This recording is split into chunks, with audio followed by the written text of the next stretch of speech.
Hello po, ako po si Nehel sa iyo, inyong ka-learner.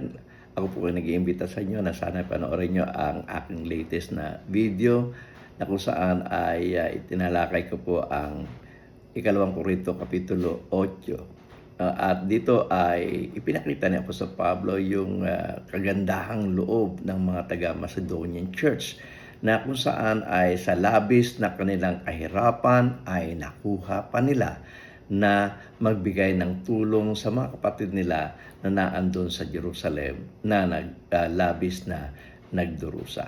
Sabi nga ni Apostol Pablo, hindi nga niya inaasahan na ang mga Macedonians ay tutulong, pero talagang sila ay tumulong. At yan po ang ating matutunghayan sa latest na aking video na aking ginawa. Sana po lahat po kayo ay sumubaybay at sana po ay manood kayo. Muli ako po si Nehel sa iyo, inyong ka-learner. Labis po ako ng papasalamat sa inyo. To God be the glory.